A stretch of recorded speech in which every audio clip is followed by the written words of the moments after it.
Ayali serial நாளைக்கான எபிசோட்ல என்ன நடக்க போகுதுன்னு ரொம்ப சூப்பரான ஒரு ப்ரோமோ ரிவ்யூ பார்க்கலாம் வாங்க. என்னோட ரிவ்யூ பிடிச்சிருந்தா லைக் பண்ணுங்க. கபிலன் சூரியநாராயணனோட வீட்டில் உதய பெருமாளோட ஃபோட்டோவை பார்க்குறாங்க. அந்த ஃபோட்டோவில் சூரியநாராயணன், உதய பெருமாள், சிவாவோட அம்மா சங்கரி அப்படின்னு எல்லாருமே நின்றுட்டுருப்பாங்க. இதை பார்த்ததுமே கபிலனுக்கு பயங்கர கோவம். அந்த ஃபோட்டோவை எடுத்துக்கிட்டு சைலண்டாக அங்கேருந்து வெளியில் வந்து நேராக வீட்டுக்கு போய் உதய பெருமாள் கிட்ட அந்த ஃபோட்டோவை காமிச்சு கேட்க, சூரியநாராயணன் யாருன்னு கேட்கும்போது எனக்கு அப்படி யாரையுமே தெரியாது அப்படின்னு உதய பெருமாள் வந்து சொல்றாரு. உடனே கபிலனுக்கு பயங்கர கோவம் வந்து திரும்ப திரும்ப நீங்க பொய் தான் சொல்லிக்கிட்டு இருக்கீங்க, ஒழுங்கா உண்மையை சொல்லுங்க அப்படின்னு சொல்லி சிவாவை பத்தி வந்து கேட்குறாங்க. உதய பெருமாளுக்கு இன்னும் பயம் வருது. கபிலன் கேட்க கேட்க உதய பெருமாள் அமைதியாக இருப்பார். அப்போ கபிலன் திடீர்னு துப்பாக்கி எடுத்துடுறாரு. ஒழுங்கா உண்மையை சொல்லுங்க அப்படின்னு மிரட்டி கேட்கும் போது அப்போ அந்த இடத்துல இந்திராணி வந்துடுறாங்க. கபிலன் இப்படி சத்தம் போட்டு பேசுறதையும் துப்பாக்கி எடுத்து வச்சுட்டு இருக்கிறத பார்த்ததுமே நேராக வந்து கபிலனை பிடிச்சி இழுத்து பலார்னு அறையிறாங்க. இன்னொரு வார்த்தை நீ அவர் முன்னாடி இப்படி சத்தம் போட்டு பேசின அவ்வளோதான், அமைதியாக இருக்கணும் அப்படின்னு சொல்ல அதையும் மீறி கபிலன் பயங்கர கோவத்தோட கத்துறாங்க. அந்த சிவாக்கும் இவருக்கும் என்ன சம்பந்தம்? சூரியநாராயணன் யாரு? எனக்கு எல்லா உண்மையும் தெரிஞ்சாகணும். நீங்கள் 2 பேரும் சேர்ந்துக்கிட்டு ஏதோ ஒரு உண்மையை மறைக்கிறீங்க.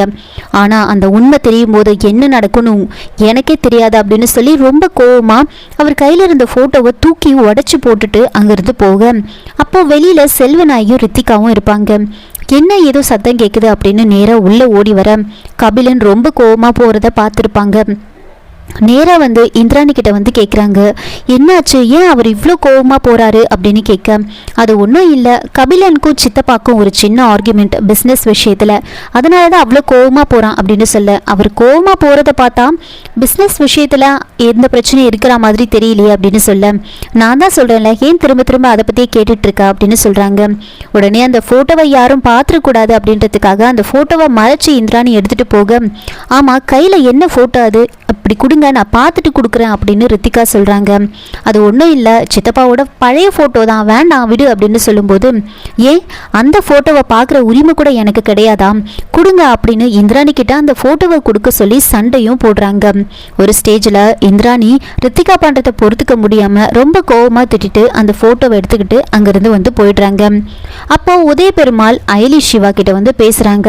அங்கே நடந்த எல்லா விஷயத்தையுமே அயலி சிவா பார்த்துக்கிட்டு இருப்பாங்க. உதய பெருமாள் அயலி சிவா கிட்ட, இப்போ உங்களுக்கு சந்தோஷமா, இப்போ உங்களுக்கு நிம்மதி தானே, எதுக்காக இந்த வீட்டுக்குள்ளே வந்தீங்க, நான் உங்களுக்கு அப்படி என்னதான் பாவம் பண்ணேன், இப்போ என்ன நடந்துச்சுன்னு பார்த்தீங்களா, என் குடும்பமே செதஞ்சு போயிடும் போல இருக்கு, தயவு செஞ்சு இந்த வீட்டை விட்டு வெளியில் போயிடுங்க, என்னை இதுக்கு மேலே கஷ்டப்படுத்தாதீங்க அப்படின்னு கெஞ்சும் போது அப்போது அயலி வந்து சொல்கிறாங்க, உங்களுக்கே இவ்வளோ கஷ்டமாக இருக்குன்னு சொல்கிறீங்களே, தன்னோட அப்பா யாருன்னு தெரியாமல் இவ்வளோ நாள் சிவா எவ்வளோ கஷ்டப்பட்டிருப்பாரு, அவருக்கு அப்பா யாருன்னு தெரியாமல் எவ்வளோ நாள் தேடி இருப்பாரு, அதை பற்றி ஒரு நாளாவது நீங்கள் யோசிச்சு பார்த்துருப்பீங்களா அப்படின்னு திரும்ப உதய பெருமாளை நல்லா கேள்வி கேட்டுட்டு அங்கேருந்து போகிறாங்க.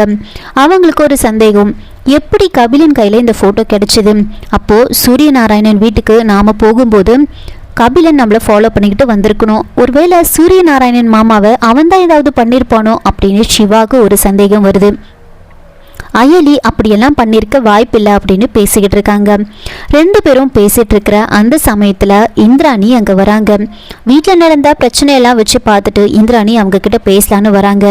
இங்கே பாருங்க, உங்கள் 2 பேருக்கும் நீங்கள் கல்யாணம் ஆயிடுச்சுன்னு சொல்கிறீங்க, இப்போது அதுக்கான ஆதாரம் உங்ககிட்ட எதுவும் இல்லைன்றதுனால நானே அதை பற்றி விசாரித்து பார்த்தேன் அப்படின்னு சொல்ல, உடனே வந்து அயலி சிவாவுக்கு என்ன பண்ணுறதுனே புரியல.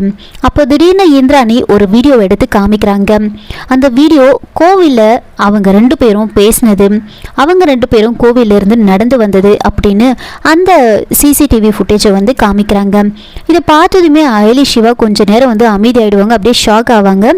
என்ன பார்க்குறீங்க, உங்கள் 2 பேருக்கும் கல்யாணம் ஆயிடுச்சுன்னு சொன்னீங்க, இப்போ இந்த சிசிடிவி ஃபுட்டேஜில் நீங்கள் 2 பேரும் பேசுகிறது இருக்குது, ஆனால் இடையில் நீங்கள் 2 பேரும் கல்யாணம் பண்ணிக்கிட்ட அந்த வீடியோ மட்டும் இல்லை, சிவா உன் கழுத்தில் தாலி கட்டுற அந்த வீடியோ மட்டும் இல்லை, ஆனால் அதுக்கப்புறம் நீ வெளியில் நடந்து வர வீடியோவும் இருக்குது. அப்போது என்ன அர்த்தம், இது ஒருவேளை நாடகமா, நீங்கள் பிளான் பண்ணி எல்லாத்தையும் பண்ணிகிட்ருக்கீங்களா, ஒருவேளை அந்த தாலியை நீயே கட்டிக்கிட்டியா அப்படின்லாம் வந்து ரொம்ப சந்தேகப்பட்டு இந்திராணி கேட்க, அப்போது அயலி சிவாவுக்கு என்ன பதில் சொல்கிறதுன்னு தெரியாமல் முழிக்கிறாங்க. இல்லை எங்கள் 2 பேருக்கும் உண்மையாகவே கல்யாணம் ஆயிடுச்சு அப்படின்னு சொல்லும்போது இந்திராணி, இல்லை நான் நான் நம்ப மாட்டேன். இதில் ஏதோ ஒரு பொய் இருக்கு. நீங்கள் 2 பேரும் பொய் பேசுகிறீங்க அப்படின்னு எனக்கு தெரிஞ்சது. நான் என்ன பண்ணுவேன்னு தெரியாது. நீங்கள் சொல்கிற எல்லாத்தையும் நான் நம்பிட்டு இருப்பேன்னு நினைக்காதீங்க. எனக்கு சந்தேகமாக இருக்குது.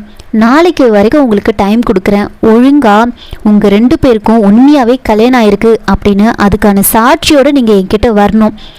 சிவா உன் கழுத்தில் தாலி கட்டினதுக்கு ஆதாரம் கிடைக்கணும்.